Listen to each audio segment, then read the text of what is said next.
We'll be starting shortly here. There's a few more people coming online. But welcome and good afternoon. We're on a little adventure today of meditation for busy people. What I'd like for you to do is to minimize any background noise or potential feedback if you would mute yourself, and that will help clear up the sound for everyone. So welcome, my name's Roger Ringo. We're here for about 45 minutes to an hour, depending on how many questions and what all we want to explore regarding meditation. And it's going to be interactive. I want to make it interactive so that you get a chance to participate and share your experiences as well. So there'll be, we're going to do a couple of techniques today that can help build a foundation towards your effective meditation. Before we get started, though, what I would like to find out is when we give some sharing and feedback, everyone will have a chance to, it's going to be a small group today. Looks like there's about 3 or 4 of us. And so we can kind of keep this a little more informal. And you'll be able to have a chance to share, or if you want to put it in the chat box so we can all get your comment, because the feedback is really important, and it's important for you to help organize your experiences. So we'll be doing some sharing, we'll be doing some chatting, and first off, what I'd like to know is what would you like to get out of today? What brought you here today? What would you like to learn that maybe you're not aware of? And if you want to, you can just unmute yourself and share, or put it in the chat. Anyone want to share what you'd like to get out of today?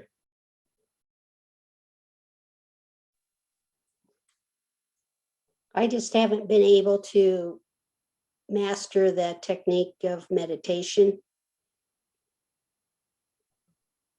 Okay. Well, it'll certainly help with that and cover some of the pitfalls that help block us from effective meditation. Anyone else? Well, I'm one of those people that thinks meditation is a really great idea, and then I fall asleep. So it would be great if I could come up with something that would keep me awake while I'm meditating. Besides a cup of coffee, that is. Besides a cup of coffee or a 5-hour energy drink. Right. Lori, what brings you here today? What would you like to learn? Any areas that you'd like to, maybe you had questions about? I would like to learn as many techniques as possible so that I can, just, I always want to do it, and I know it's a good thing to do, but it's just difficult to get myself started. And I just want to learn all the techniques and just some helpful ideas so I can really get started here and start my meditation practice. So as much as you can share, it'd be wonderful. Great, thanks, Lori. Patricia, would you like to share with us what you'd like to learn today?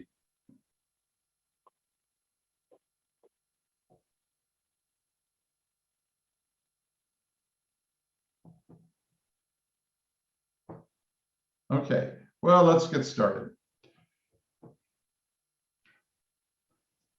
Well, there again, my name's Roger Ringo. I'll be your host today for the program.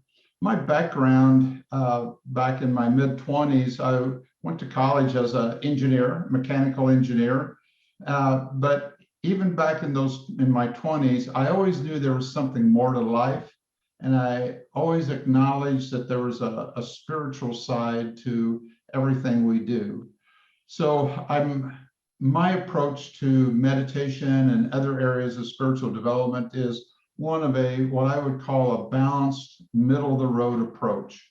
I kind of straddle both sides of the fence of the physical material world. Being an engineer, I'm very analytic, I'm very systematic, I'm very step by step. I like to solve problems and troubleshoot. But I also realize that there's more to life than what can just be explained physically. You know, there are things that go bump in the middle of the night that science cannot explain very well. So my approach is, you know, from that balanced point of view, that there's truth in all things, but no one thing has all the truth. A few years ago, I also wrote my book, Modern Guide to Spiritual Living, where people were asking if I could put more in, you know, into writing so they could read about some of my ideas and thoughts, you know, on practical spiritual living. And so my book is available on the website as well. So that's a little bit about myself. What we're going to be covering here today is why you have difficulties meditating, some of the common pitfalls. And some of these are very, once we start sharing on them, you'll find out that it's very common to everyone. And there's certain little areas, if we just tweak a little bit, we can get over the hump for meditation. And what most people don't really realize is that there's 4 different methods or ways that people meditate. And so part of the problem sometimes in trying out different meditation techniques, that style of meditation may not work for you because you need a different style or type of meditation. And I'll be covering that later. So some of your issues with meditation just might be that you're trying to use the wrong type of meditation for who you are as a soul. And so we'll be covering that as to how your spiritual sensitivity affects your meditation experience. And we're going to do a couple techniques that are foundational to help calm the mind so that you can do a meditation technique more effectively. So I want to start off with, you know, let's ask the question, what is meditation? You know, we talk about it, it comes up often, but from a traditional point of view, we could say that meditation is an act or a process of spending time in quiet thought. You know, we sit down, we try to turn off our mind, we're trying to get in that quiet, thoughtful approach and experience some kind of this process of quiet thought. And it's also a time, you know, for an expression of kind of taking a look inside and trying to understand, you know, a particular situation. A lot of people relate, you know, meditation to problem solving, which is very, very true. But traditionally, we think of meditation of I have to be someplace. It's kind of a separate part, kind of like maybe at the end of the day or beginning the day, but it's something outside of my mainstream of my daily activities, where I spend that quiet time for you know, for contemplation. So maybe a little different perspective, and some of this is like sometimes all I need to do is change my perspective just a little bit to help unlock some solutions, because I could be getting caught up in a traditional approach that doesn't really match for me.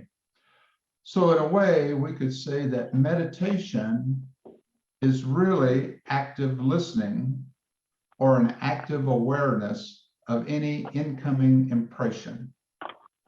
You know, so we could say that, you know, throughout the day, anytime I kind of take that deep breath and just listen to that still small voice within, or listening to what are people really saying, not what they're doing, that could be, you know, we could say that's meditation. That's kind of taking a little step aside, tuning in and being actively aware. So when you start thinking about meditation, try approaching it from the point of, I'm just creating an active awareness of incoming impressions, or an active awareness of what's coming to me. Does that make sense? So it's a little different twist than just being quiet. It's more like active listening. So my approach to meditation is from a spiritual point of view. And everything that I do, all the training, all my background, kind of like my whole approach to life is from a spiritual perspective, not just from a psychological perspective or a sociological, but I always look at it from that soul spiritual perspective. Each of us is a soul with a physical body. I don't have a soul. I am a soul. I'm energy. I'm a life force. And it's this life force, the real me, which is that little golden halo that you see above the young lady in the image there. That's you. That's me. That's our real essence. We are energy, and we have a connection to this physical body that we feed energy to it, so that we can learn and grow. So this, my soul, my energy is the eternal part of me. That's the part of me that has been, I am, and I always will be. So then you might say when we die or we pass away, the body goes back to dust, and the soul or my life force is that part of me that still transcends and goes into the next dimension of life after death. So at the core, we're really here, we incarnate time and time again, and the purpose of us incarnating and coming back to planet Earth is to learn how to master my energy, to learn how to master my life force so that I become in command of my life rather than just reacting and not being in command. So the whole idea is learning to master your energy. And what I found through my years of, I've been working with training and helping to train other people and mentor other people spiritually since my middle 30s. And one thing I found is that meditation is one of the most important practical tools to help me in that journey. And we're going to go into the benefits of it, but having some type of meditation routine is so critical to keeping myself regrouped and recharged and staying on top of life rather than life staying on top of me. So because I am what I'm doing now is like setting some background, for meditation and sometimes some of the why of it. So it's really good to know a little more about myself spiritually, so that as I use meditation, I see it in the context of how to use it better. So since each of us is that soul energy, we each have an aura. And that aura is that energy, that magnetic field that's around the physical body. And the strength of that field is in direct relationship to how I feel about myself, the thoughts that I'm having about myself. As you can see in the bottom half of the pictures, when I'm under stress, when I'm under pressure, when I'm anxious or fearful, that emotion drains my soul energy, if you will. And so the aura shrinks. That blue field behind the young lady on the left, that aura is closer. And so all of the pressures from the environment, other people's negative thoughts and feelings are closer in, and I feel it more. It's like I feel that stress. I feel that pressure of those thoughts of other people. But if I have if I'm feeling good, if I'm not under stress, if I'm taking care of myself, if I have a good positive attitude, I have a stronger aura, and all of those environmental influences tend to bounce off. With what I would call at 100% aura, strong aura, generally what you do is you only sense 10 to 20% of that energy that's around you, so that you're aware of what's going on, but it's not overly influencing you. When you're under stress and pressure and your aura starts shrinking, now you start feeling 80 to 100% of all that intensity. And so that's when your nerves become nervous and you become more, tense and even more anxious. So the whole idea of, meditation is one of those powerful tools that we can use to help keep my aura strong so I can more effectively navigate, life on planet Earth. So what we're seeing here of having a strong aura and what all that means and entails is the main reason why meditation is great for us. This is what we're trying to accomplish, is having a strong buffer, a strong aura from pressures of the environment. So we have this aura, we have this energy field, and I'd like to do a little technique right now where you start sensing and feeling that aura. And what does my aura feel like? What's it, what's its vibe? So what I'd like for you to do is take your hands, put them together, just kind of rub them a little bit, and then put them just a few inches apart. And just be aware of, what do you sense and feel between your hands? Now bring them just a little farther apart. And be alert to what you feel.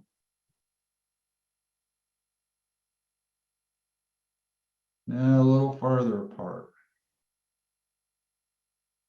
Does it change any? Is the intensity any different? Now bring them back closer together.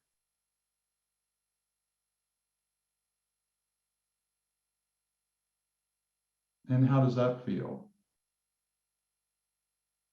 Now take your hands out and bring them up to your head and slowly bring it in. What do you feel?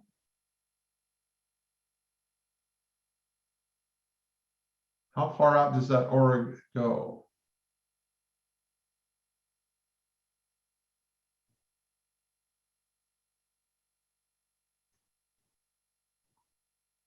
Well, what did you experience with that? What did you feel? What did you sense?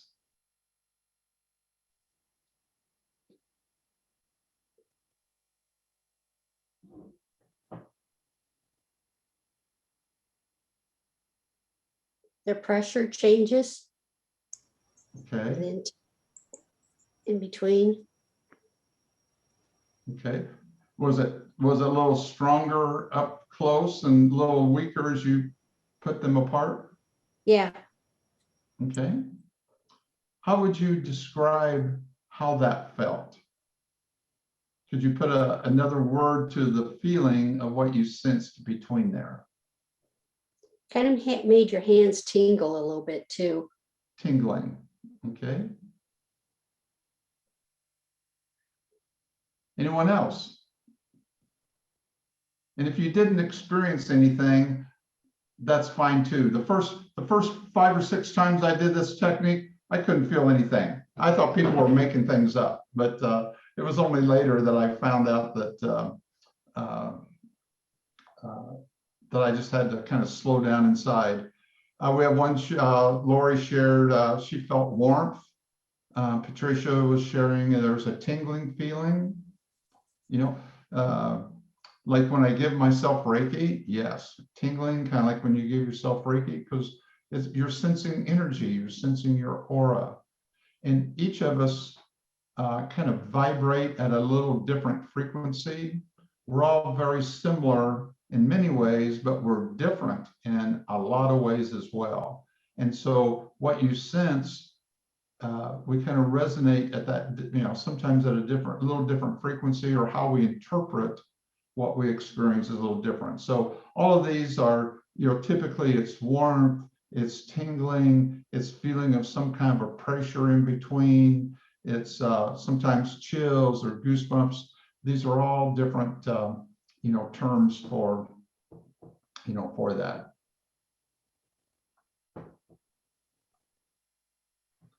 Okay, so let's move on to, how will meditation help you? What's the big benefit of working with this? So what's important, or really working with meditation effectively is kind of similar to learning to ride a bicycle. No one got on a bicycle in the very beginning and instantly took off going cross country at 15 miles an hour. It was a very, step-by-step process. We started off with someone maybe helping guide you, and you had training wheels on the bicycle, and it was wobbly, but you kind of got going, and then eventually you could take the training wheels off, and then eventually you could go faster. So starting off with meditation is very similar. We have to take time for yourself and kind of detach yourself from the environment or the day-to-day activities during this time.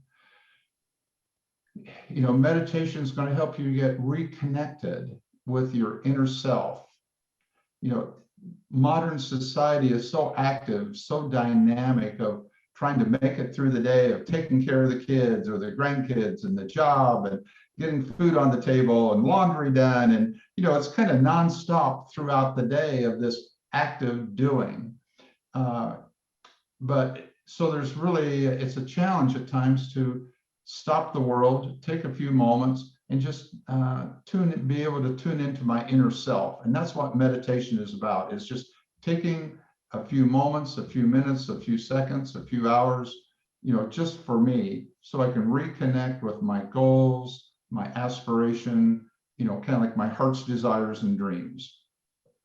So this helps me meditation help me get reconnected to what's important in my life. Then also, meditation is going to help with that, reducing that feeling of stress or anxiety. Because when I do my little meditation, whatever technique and approach I use, it's time for myself to reconnect. And when I get that reconnected feeling, now my aura gets stronger. I'm less susceptible to that stress and anxiety, and I actually start looking forward to each day, each activity, rather than dreading it. So, and another big benefit, and this is a very subtle benefit of taking that stress off and having this meditation approach, is you become less reactive to people and situations and more proactive.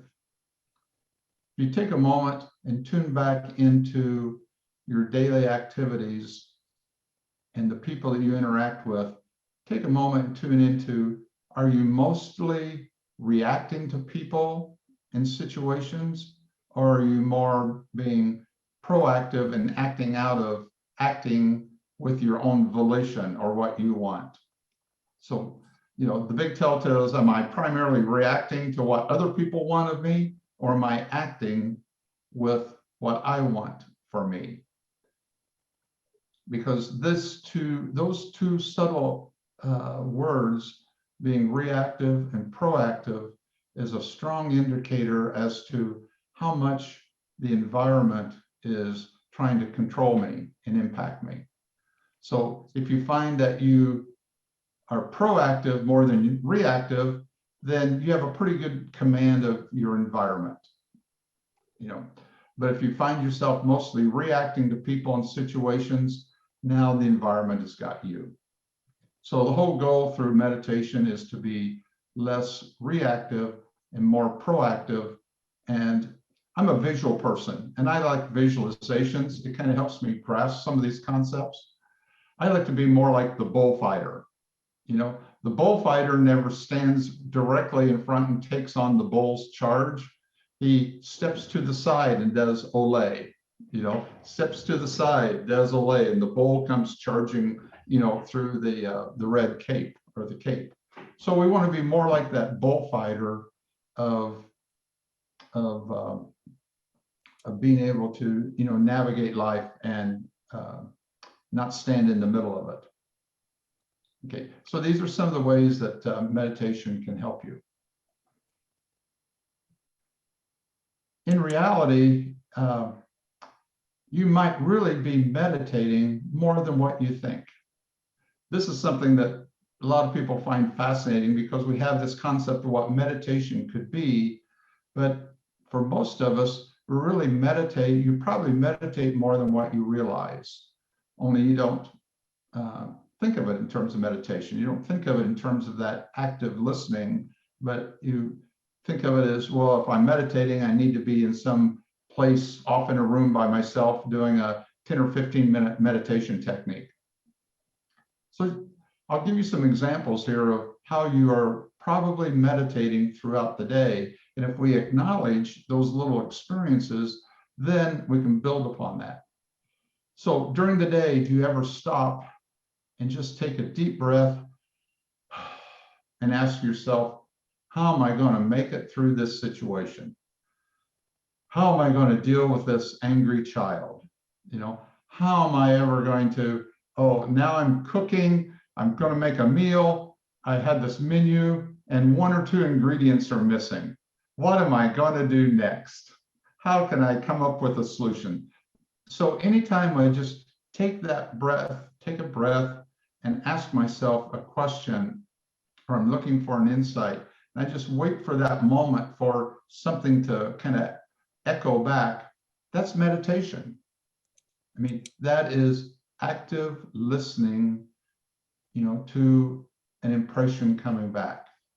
So this, in meditation, the asking of a question or asking about a problem is like an echo that goes out. And the universe has a way of always giving me an answer if I'm listening. Another example is, do you ever have a cup of coffee or tea by yourself and you don't try to think of anything, you just kind of daydream of something pleasant, and you just take time for yourself with that, coffee or tea or ice cream or, some kind of a pleasant treat for yourself where you're kind of detaching away from the world and kind of being reflective and tuning into how can I improve my life, or what would be a solution to a problem that you may be having. Well, that's a simple form of meditation. You're already meditating. Do you ever take a walk in nature? Go in a park, sit down on a bench, and tune into your feelings and what you really want out of life. What kind of reestablish what's important to you. This is an example of you meditating already. So these are all little ways that I can, you might say, meditate throughout the day. And it doesn't mean I have to take 15, 20 minutes, a half hour, go through some complex step-by-step meditation to experience those benefits. So I suspect everyone here on the call is meditating way more than what you thought that you did, at least from my definition. Now, one of the pitfalls of meditation, one of the pitfalls that happens within meditation is there's different types of meditation. Some are a guided meditation where they give you a series of steps to follow, which is more like an instruction steps. There's some meditations that are visualization, visualize yourself at in a calm place. So some meditations are visualizations, some meditations are instructional, some meditations are just kind of a free-flowing, expansive, floating experience. Well, these are all examples of how the different 4 types of spiritual sensitivity or perceptions meditate. Now, there's 4 ways that we perceive the world around us, you might say psychically. We have all 4, but one is our primary. And so being aware of, of that, it affects my success depending on the meditation technique that I'm using. So if one type of spiritual sensitivity is what we call the inner knowing person. They don't know how they know, they just know things. And this type of person tends to daydream. They don't like a lot of structure. They're more free flowing. So this type of person would definitely not do well with an instructional step-by-step meditation. they're going to get bored with it. It's kind of routine, it's boring. They want something that's kind of ethereal and mystical and kind of daydreaming, you know. So that type of meditation is going to be way more effective for the inner knowing type of person. The visual type of perception is someone who responds very well to the visualization type technique. And so this is the type of person that when the instruction is given, now visualize what represents to you a calm, peaceful sea of tranquility. Well, they start seeing that, and that's all they need is to create that vision. The conceptual person enjoys that step-by-step approach. They want the instructions. They want that guided meditation. They want to be guided. Now walk down to the boat dock. Now step into the boat. Now start the engine of that boat. And now take yourself out into the middle of the lake, you know. So though that step-by-step type of meditation works well with that conceptual kind of person, type of person. And then the fourth type is what we call the feeling type. And this is a person that's somewhat similar to the conceptual, but they just want a lot of details about the meditation, because they want to have a feeling experience. What it looks like or understanding doesn't matter. They want to create a positive feeling to it.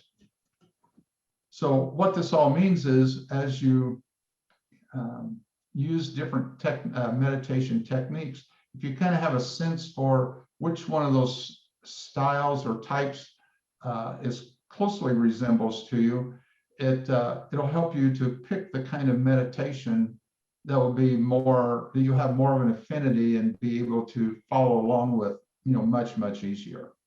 So this is one of the main pitfalls to effective meditation, is trying to do a meditation that doesn't fit with your inner style of experience. Does that make sense? Yep. Yeah. Okay, so. Could I share, Roger? Sure. This explains a lot to me, because I'm an inner knowing person and I don't like structure, but I do daydream. And something that I did last night actually was I went to sleep with this thought in my head. Okay, my nephew is getting married and I need to get a gift for them, and I don't know them very well. And yeah, they're listed on Amazon and all that stuff, but that doesn't interest me either. So I thought, I want to come up with something that would represent me to them. So I woke up with this brilliant idea, and I like to make snacks. I like food, so I'm going to make snacks. I'm going to put them in these little containers that I bought for them, and I'm going to give them the recipe for each one of those snacks. And I was just so excited when I woke up, and that presented itself out in the ethers last night while I was sleeping. So meditating and sleeping works well for me. Sue, what would you sense as your style of meditation technique that would be more effective for you? You know, I'm not positive, but the feelings or the visual. Okay. Okay.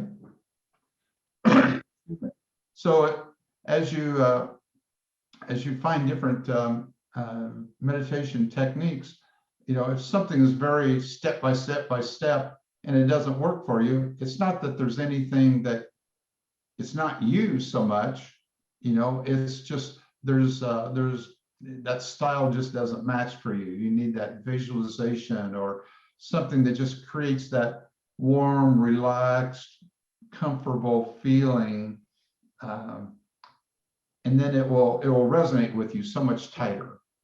Right. Lori, would you like to chat in there? What type of meditation do you feel like would be more effective for you? Well, I guess I would say a combination.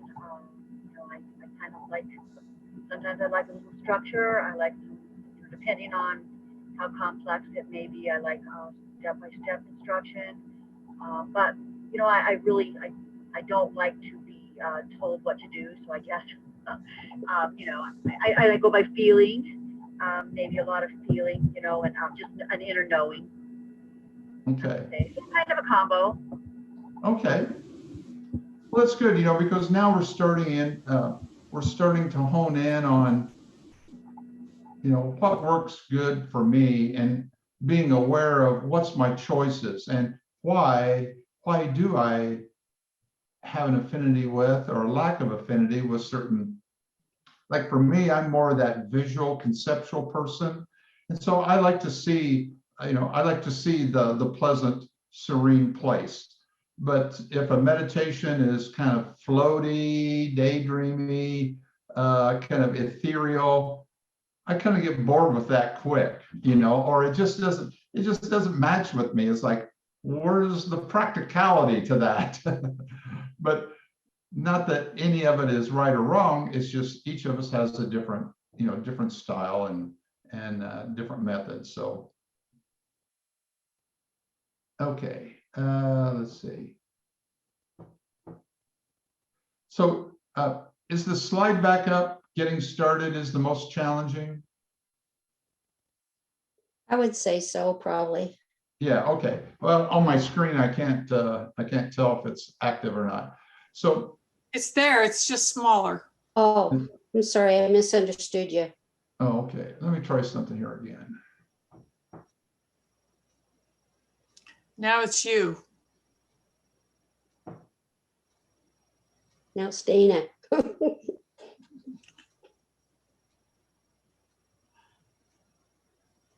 There we There we go. go. There you go. Okay. So, getting much like any activity, be it wellness or fitness or dieting or whatever area that we're trying to work with, the challenge is getting into a routine so that I'm doing it long enough to start gaining benefit from it. Usually what happens if I don't, just how we're kind of programmed within society, our culture is, I want the instant success. I want it now, give it to me now. The 5-minute manager, the 2-minute this. Well, real change takes time. The interesting thing is there's no shortcut to change. So it really takes a commitment to develop those routines and that consistency. I recently got back into bicycle riding again because I wanted to do, I needed some aerobic conditioning, and I wanted to build up my heart and stamina for various reasons. But getting back on that bicycle and going up and down the hills on the south side of Des Moines, it was kind of like a drudgery, but I stayed with it, because my goal was I wanted to get in better shape. And so I wanted that bad enough that I got over the initial humps. And then once I kind of got into a minimal level of aerobic conditioning, then it became more fun rather than work. So, psychology tells us it takes 30 days to really develop a habit, and it takes 30 days to break that habit or to create a new habit. So in the area of meditation and some of the, what I'm going to be sharing later today of a technique, give yourself 30 days of using this. Try to establish a 30-day regimen and give it a try. And then after 30 days, you've given yourself a chance to determine whether it works or not. But I kind of need to, what helps is I need to create that attitude that this is really essential for me, like breathing and eating and other essential activities. Working, staying with meditation becomes an essential part of my life.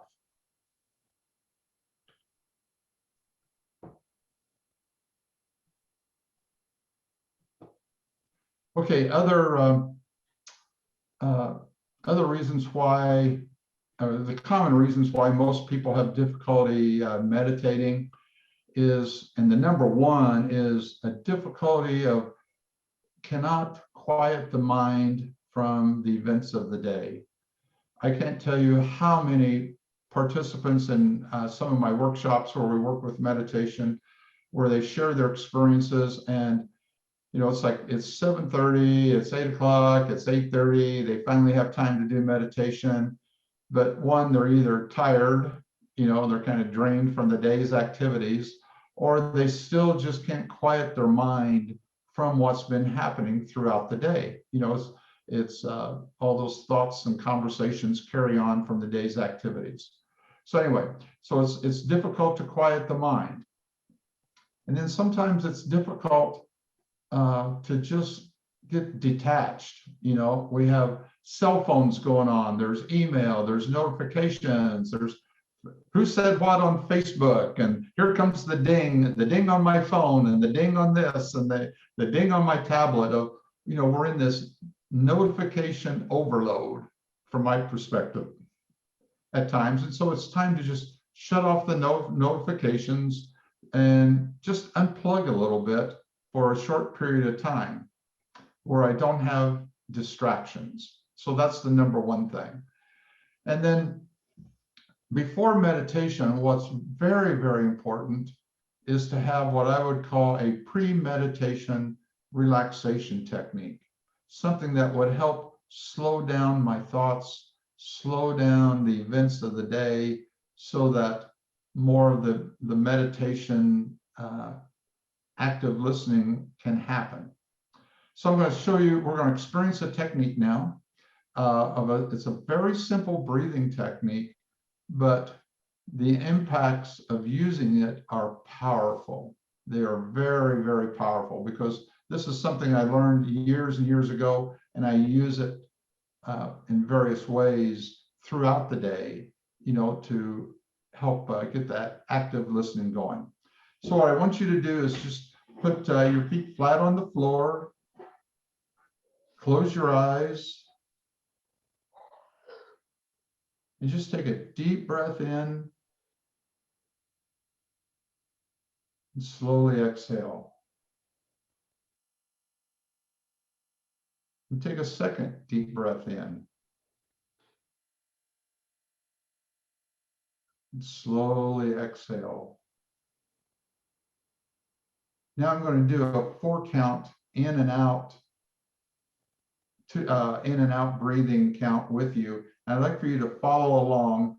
And then after a few of the cycles, I'm going to stop breathing, and I want you to maintain that 4 count on your own, at your own pace and your own timing.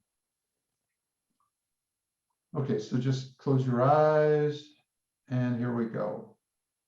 In, 2, 3, 4. Out, 2, 3, 4. In, 2, 3, 4. Out, 2, 3, 4. In, 2, 3, 4. Out, 2, 3, 4. Now keep going on your own timing.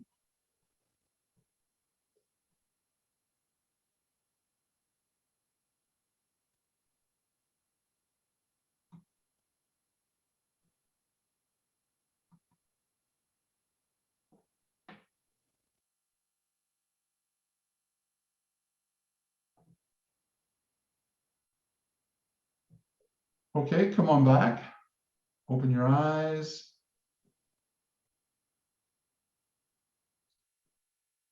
What did you experience while doing that? Did anyone go to sleep?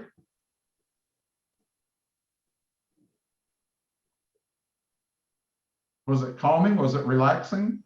Very relaxing. And yes, of course, I wanted to go to sleep, but I didn't. How about you, Sue? What was your experience? Well, my mind was still there. It was like it had little floaties in it. waves. Maybe it's 'cause I have a window here, the brightness kept coming through, but it was just kind of like,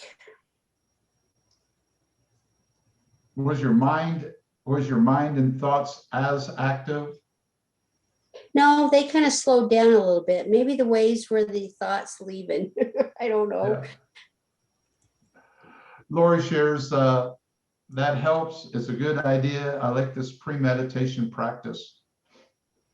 So what happens is, this breathing is very important before, very beneficial before starting meditation, because it works several ways on you. And one is that little deeper breathing.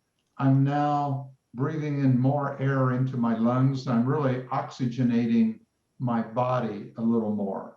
There's a tendency throughout the day that I'm tense, I'm under pressure. There's more of the shallow breathing, shallow in and out. And so we're surviving with shallow breathing, but I'm really not filling my lungs and oxygenating all the red blood cells in my system. So that deeper breathing puts more oxygen into the system. And then secondly, that especially that 4 count, more of an elongated breathing cycle, what it does is it affects your central nervous system as well. Because now I'm just slowing down. I'm not in that tense, shallow breathing, tense feeling situation. I'm forcing my body to slow down in a rhythmic pattern. So that's important. And then the other aspect is doing the 4 count kind of gives your mind something to do. It's hard to. She can't hear you. Can you speak up? Somebody can't hear you.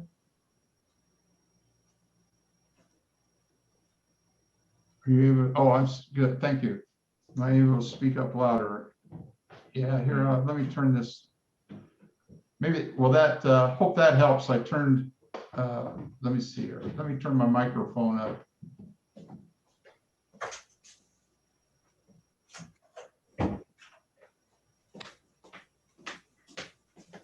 Okay.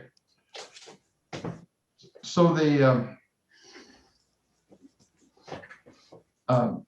doing the 4 count kind of engages your brain or engages your mind. It's really hard to think of and do 2 things at one time. We can switch really fast, but I can't do more than 1 thing mentally at a time.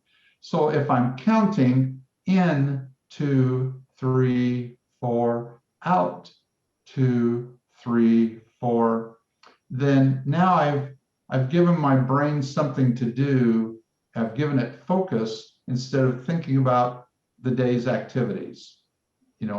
So now I'm kind of like public speakers.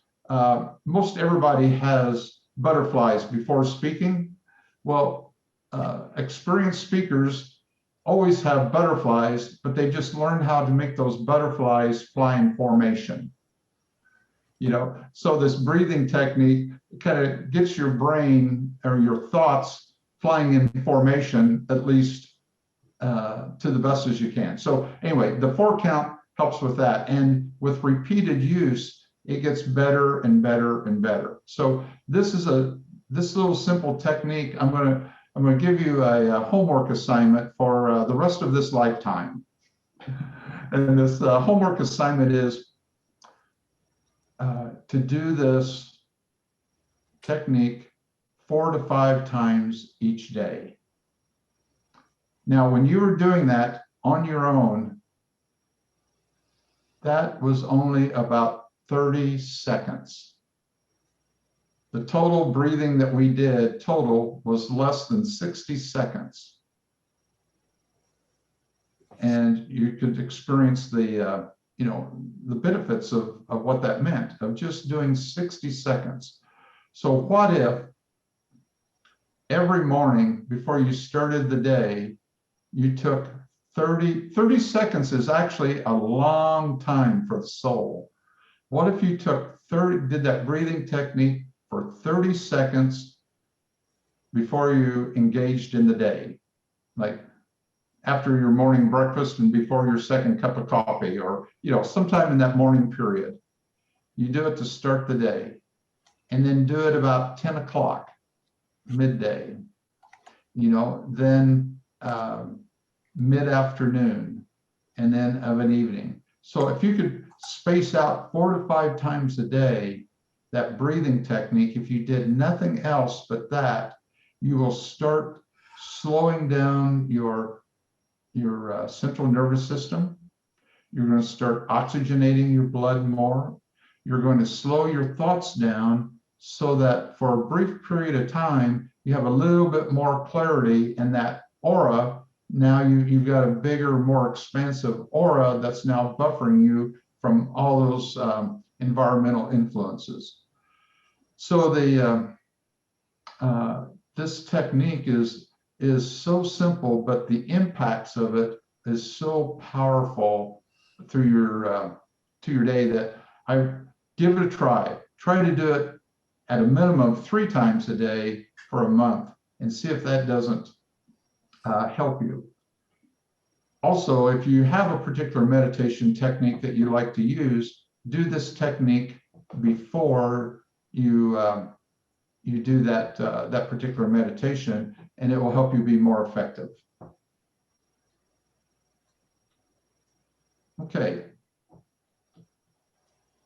So kind of we're wrapping up towards the end of this. If you have any questions or anything else about meditation that you'd like to have addressed, you know, put it in the chat, or just unmute yourself, and we can take any other questions now that before we start wrapping up.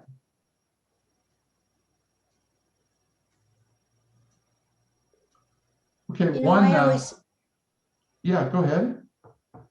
the one thing I guess that maybe my vision or thought of meditation was, when you hear of it, people tell you you're supposed to be sitting there and your mind goes blank and you go off to la la land. I don't know. For some reason I thought that's what it's supposed to be, but this makes more sense. Yes. Well, that's the inner knowing style of meditation. That's what you just described is kind of more of that, you know, but it really is, you know, there's levels. The other thing is there's levels to meditation. You know, there's kind of like that beginning novice level, there's the intermediate, and then there's more of that advanced meditator. And so that quietude, what you just described, is certainly a reasonable and admirable goal for various reasons. But for Western society of the lives we live, that's an advanced evolutionary ability. I don't know of hardly anybody who starts from the get-go, you know, from the beginning, and can accomplish that, unless they're really strong in that inner knowing, floaty, and kind of in the void of no thoughts and just oneness, you know, type of experience. So, Gotcha. yeah. So this is what you just described as one of the most common pitfalls to effective meditation, and that is having the wrong idea about meditation, if you will, or having been programmed to think meditation should be in a particular way, when really there's a lot more to it. Okay, thank you. Yeah. Something that's coming up is a workshop that I'm going to be taking what we're doing here today and taking it into a deeper level. It's called a Sea of Tranquility Meditation Training Workshop. It's going to be a 4-hour program. And in that, we're going to build upon this breathing and the sensing of the energy, and do some other relaxation techniques for quieting of the mind. One is called spiritual cleansing, where you kind of strengthen that aura. We're going to build upon the breathing technique. And there's another technique that we call Seventh Heaven, which was a very good technique for putting your mind in formation, you know, getting your thoughts something to do so you can meditate effectively. And then we're going to do a technique called the Sea of Tranquility meditation. And it is a visualization. It's a simple visualization that you can do along with that breathing during that 60-second time period you're going to do throughout the day.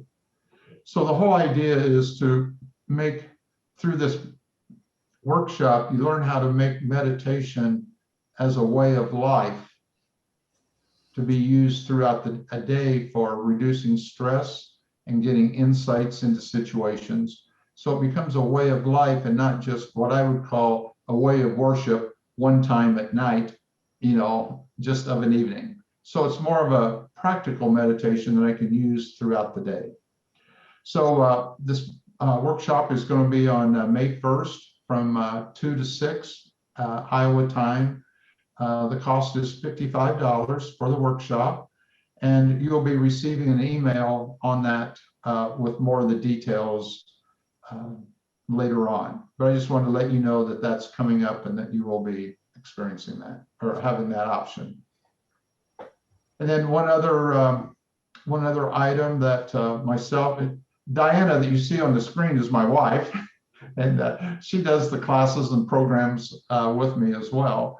And so we have a private 1-hour consultation that you learn how to communicate with your angels, find out how many angels you have, you know, spirit guides, how to ask questions, and how to listen to those answers coming back. So you learn how to ask, and then you also learn how to receive so you can listen for that. And then you also find out what your primary spiritual sensitivity type is. You know, we talked about that inner knowing, the visual, the conceptual, the feeling. Well, we have all four, but we have one as a primary. So you find out what your primary is, and then we go into some other information to help you, you know, integrate it into your life. So it's a very in-depth profile situation where you find out a lot in a short amount of time about how your sensitivity works and how to work with your angels. This can be done in person. It can be done by phone. We can do it by Zoom or Skype, whether you're in the same town or not. The cost on that is $90 for the session. And at the end of that session, you'll realize that you're never alone. Your spirit guides are always at your side, and they're there to help you in so many ways than what you possibly could imagine, because they want to help you with your life to be successful. And so there's way more ways to use your spirit guides, much like there's way more to meditation than what you thought. So if that's something that you'd like to have some more interest about, or would like to talk about that, you can call me, or you can email. We can set up a time and answer any of your questions.